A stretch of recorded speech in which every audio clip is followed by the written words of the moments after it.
자, 오늘 금요일 오후 여러분들 특집으로 마련했습니다. 자, 먼저 금요일 오후마다 함께하는 최강욱 전 의원 오셨습니다. 안녕하십니까? 네, 안녕하세요. 네, 반갑습니다. 그리고 오늘 특별 게스트 그동안 내란의 밤 때 많은 분께서 이 SNS를 보시면서 위로를 받고 또 힘을 내셨을 것 같은데 항상 내란을 어떻게 이겨내는지 또 헌재의 모습을 또 어떻게 봐야 되는지 저도 매일매일 봤었는데요. 그 페이스북에 글을 올리시면서 우리 국민들과 함께했던 분이죠. 한인석 서울대 교수님 함께합니다. 안녕하십니까, 교수님? 네, 안녕하세요. 드디어 반갑습니다. 만나뵙겠습니다. 드디어 와 교수님. 예. 정말 이렇게 직접 뵈니까 너무 기분이 좋은데요. 먼저 저희 시청자분들 예. 아마 페이스북을 통해서 아니면은 여러 토론을 통해서 함께하셨을 것 같은데 먼저 인사 말씀부터 해주십시오. 예, 반갑습니다. 네, 한인섭인데요. 저는 그 작년 12월 3일 그때는 현직 교수였습니다. 그래서 지금은 명예 교수입니다. 그 사이에 그 사이에 퇴임하셔서. 네. 예. 명예 교수 또. 그 현직 교수 네. 맨 마지막 강의를 하고 종강을 하고 예. 39년 강의가 끝났다. 너무 고맙다. 그러고 있는데 그날 밤에 당일날 밤이에요. 그날 밤이었어요. 종강한 그날 밤에 이제 계엄이 터진 거예요.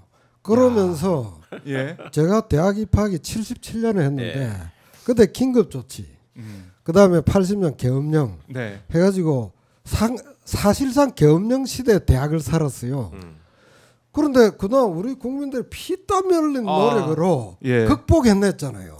그렇죠. 그래가지고 이제 계엄하면 남의 나라 이야기다, 한수 아래 나라 이야기다 이러고 했는데 퇴임하는 이 마당에 계엄이야.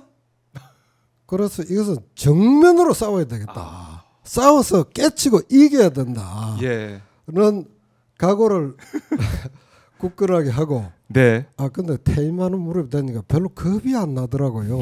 예. 그래서 그날 정면으로 이제 싸울 새 의무가 주어졌다. 이렇게 생각했죠. 완전히 이제 이번 예. 내란 과정에서 시민의 선생님이 되셔가지고 저는 진짜 감회가 새로웠습니다. 저는 그러세요? 교수님하고 그냥 보통 뭐 그 저기 좋아하거나 존경하는 분이 아니고 제가 학부 다닐 때 네. 제 4학년 때 이제 강의를 저희를 해주신 우리 스승님이신데 그때 이제 형사정책 강의를 들으면서 예. 제가 법이라고 하는 것을 어떻게 이해해야 되고 어떻게 공부해야 되고 법을 배운 사람은 어떤 관점을 가지고 살아야 한다는 것을 저한테 너무나 깊게 알려주신 정말 네. 소중한 스승님이시고 선배님이시고 또 제가 어떤 상황이 생길 때마다 늘 이렇게 길잡이와 가르침을 해주셔가지고 저로서는 평생을 정말 잊을 수 없는 너무너무 좋은 선배님이시자 교수님이신데 네. 또 이제 조국 교수하고는 조국 교수가 어디 가서 이제 예전 분들은 사형이라는 말을 많이 쓰셨거든요. 스승사자에 형님 할 때 형자. 사형. 이렇게. 사형님으로서의 한인석 교수님을 말씀하셨는데 그렇게 퇴임하실 때 제가 그 날짜도 모르고 축하도 못 드려가지고 있던 와중에 그 페이스북에 그날 올리시고 제가 얼마나 황당했는지 아이고 정말 마음이 너무 아프시겠다 그 생각을 했어요. 이제 처음에는 사형이었는지 모르겠는데 네. 지금 뭐 함께 걷는 동반자. 네. 동반자라는 말이 좋더라고요. 동반자. 저도 대학원 다니면서 나름 석사하기도 하고 전공을 그 형사법으로 했는데 그게 이제 한인석 교수님 때문에 그렇게 하게 된 거예요. 이게 뜻깊은 또 자리입니다. 네. 너무 한 자리에 감사합니다. 계시니까 너무 좋습니다. 그래서 딱 12월 3일 하필 그날 예. 내란의 밤이 있어가지고 그러니까 이게 쉬지 못하게 만든 것 같아요. 예. 역사적으로 이제 퇴임하니까 이제 우리나라 헌법의 중요성 예.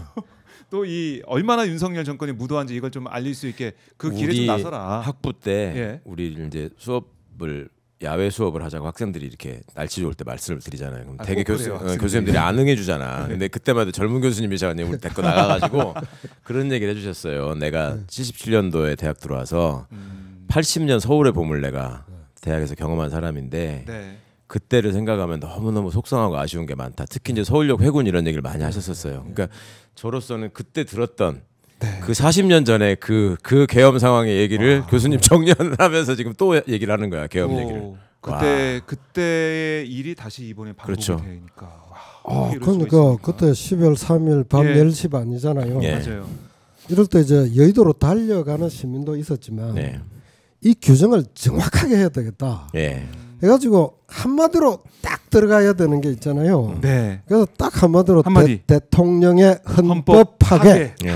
이렇게 개념을 딱 짚고 음. 그다음 길게 쓰면 안 되겠더라고요. 예. 하나 짚어가지고 네. 계엄 요건 해당 안 됨, 아. 예. 절차 위반됨. 예. 그다음에 국회의원 한 명이라도 건드리면 바로 내란죄가 다 됨. 해당됨. 네. 예. 국회 회의 방해하면 그 자체 내란죄임. 맞아요. 그다음 특히 강조했던 것은 군인 경찰이 예. 절대로 경거 동조해서는 안 된다. 조금이라도 동조하면 내란죄의 공범이 된다. 그렇죠. 네. 그래 이제 갈로 열고 네. 5.18 재판 판결에 이미 나와 있음.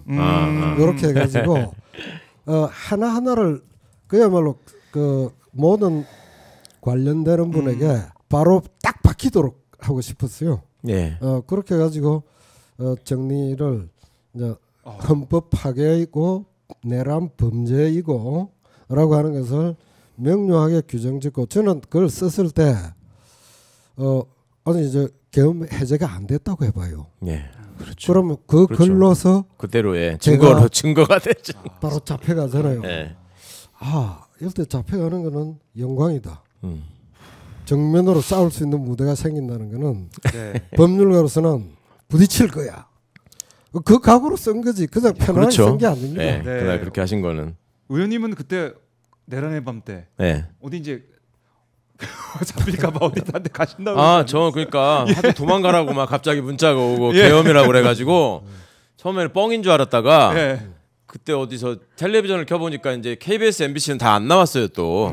SBS를 이제 돌려보니까 윤석열이가 앉아가지고 뭐라고 얘기하는 거예요. 뭐라고 하고 있어요? 예, MBC는 그냥 PD 수첩 방송을 하고 있었고 그래서 처음에는 이게 무슨 페이크인가? 페이크인가? 예, 진짜 그랬습니다. 그러다가 저는 포고령을 발표한다 그러고 계엄사령관을 지명할 때 이거 진짜네 이렇게 생각을 하고 어디 도망가야 되겠다 생각을 했는데 도망갈 데가 없어요. 생각을 하면 일단 휴대전화부터 꺼야 되고 유출되니까 그러면 연락을 할 수가 없어. 예.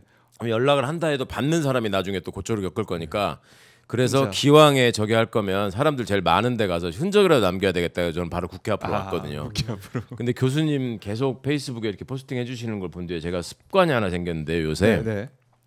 페이스북 같은 거 이렇게 보다 보면 그 안에 논객들이 좀 있잖아요. 그리고 이제 그때마다 되게 인사이트 있는 글을 올리시는 분들 이렇게 주목하는 분들이 있었는데 그분들이 12월 3일 4일 날 무슨 글을 올리셨는지를 제가 찾아보는 버릇이 생겼습니다. 근데 의외로 상당한 분들이 그 기간을 공백으로 남겨두고 없는 분들이 상당히 많아요.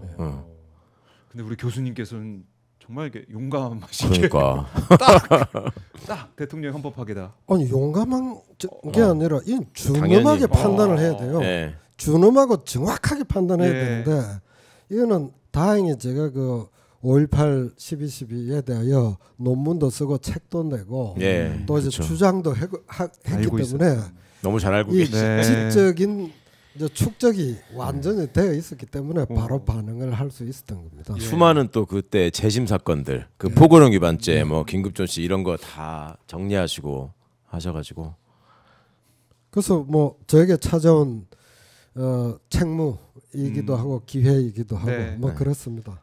그래서 저희도 이제 그때 계속 생방송을 했어요. 생중계를 하면서 이 국회 모습을 계속 보여드렸는데 정말 무시무시했거든요. 계엄군이 헬기 타고 내려오고 그럼요. 예. 그 모습을 보면서 와 이거 진짜 큰일 났다는 생각했는데 다행히 이제 해제가 되지 않았습니까? 의결안이 통과가 됐는데 그래도 바로 또 계엄 해제했다는 얘기도 안 그렇죠. 하고 그러니까 그날 시간을 밤에 끌었어요. 이렇게 몇 번의 이 결정적인 순간들이 있는데 예. 그때 국회 앞에 모여있던 시민들한테는 그 헬기 소리가 날 때 진짜 사람들이 정말 패닉이었어요. 예.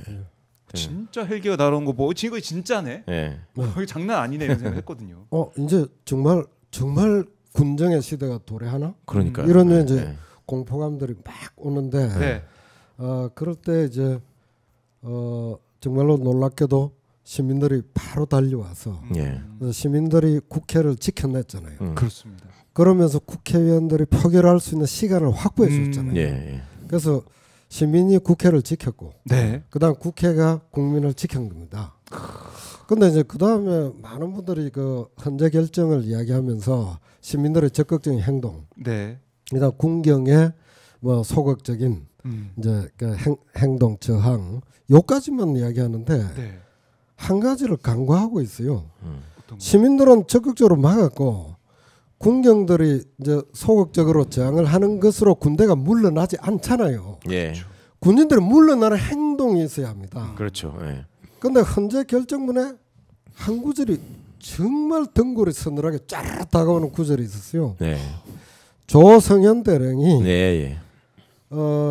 이제 국회의원을 이제 잡아 넣으라라고 했을 때 그 명령이 정당하지 않다고 생각하여 이런 네. 구절이 있습니다. 네. 위기의 시기에 생각을 못 하잖아요. 네. 상부 명령대로 해야 되잖아요. 특위 계엄령하라면. 근데 그 대령이 생각을 한 거예요. 예. 정당하지 않다고 생각을 하고 판단을 했잖아요. 네. 그 다음에 행동을 했어요. 네. 휘하 군인들에게 시민들하고 직접 부딪히지 마라. 서강대교를 건너지 그다음 마라. 서강대교를 건너지 마라. 예. 예. 그까지가 국회 해제결의 전입니다. 네. 해제되고 난 바로 직후에 수방사령관에게 이제 철수하겠다. 철수하겠습니다라고 하니까 수방사령관이 어쩔 수 없으니까 철수에 동의를 했잖아요. 네. 그 다음에 윤석열이 2차 계엄을 하려고 하는데 네. 동원할 수 있는 군대가 없잖아요. 예. 그렇죠. 그게 그래서 누구나 어떤 위기의 상황에서도 판단을 해야 된다. 예. 정당하냐 뭐 부당하냐라고 생각을 해야 된다. 예. 그래서 헌재 결정문 전체에서 단어 한 개만 뽑자면 저는 생각하여 예. 모든 공직자 모든 국민들이 생각해야 된다. 생각하는 백성이어야 산다. 우리 함석헌 선생님 네. 유명한 구절 있잖아요. 한나아렌트의 지적과 생각하고도 좀 통하는 면이 그렇죠. 있잖아요. 예. 도저히 생각이 없는 예, 예. 상태에서 예. 명령만 받았는데 예. 그 대령이 우리 최 의원님 잘 아시잖아요. 대령 위치에서 그 상태에서 생각하고 판단하고 조치하기가 가능합니까? 저는 그 대목에서 좀 다른 걸 보면서 여러 생각을 했는데 그 조성현 대령이 수방사 1경비단장이고 예. 이 사람이 육사가 아니라 학군장교 출신입니다. 예. 그래가지고 이번 계엄 국면에서 뭔가 이 결정적인 순간에 이게 저지될 수 있도록 역할을 한 사람들을 보면 이게 다 육사 출신이 아니에요. 그러니까 수방사에서 왜 그렇죠. 특전사의 헬기 진압 승인을 그러니까 헬기 진입 승인을 안 해줘가지고 좀 늦게 왔지 않습니까?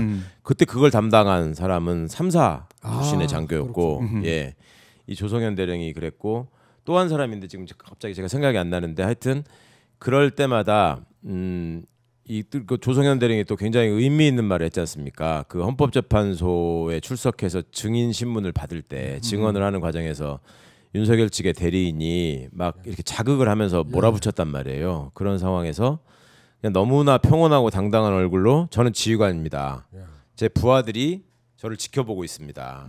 그리고 제가 어떤 얘기를 거짓말을 한다 하더라도 부하들이 다 압니다. 네. 그런 얘기가 그냥 자기 직무에 충실하면서 헌법을 어기고자 하지 않는 생각만 있으면 얼마나 군인이 소중하고 당당해질 수 있는가를 보여준 측면이 너무너무 이제 되게 고무적이었고 또 하나는 이 조성현 대령이 서강대교를 넘지 말라고 했던 지시가 당시에 그 지하의 그 상황실에서 2차 계엄을 압박하던 윤석열 그 다음에 그거를 준비해야 되는 상황에 있던 김용현 박안수한테 엄청난 충격으로 왔다는 얘기를 제가 후일담으로 들었습니다. 그러니까 그걸 안 넘어가면 그 다음으로 이걸 돌리기만 하면 이제 국방부로 바로 가가지고 진압할 수 있거든요.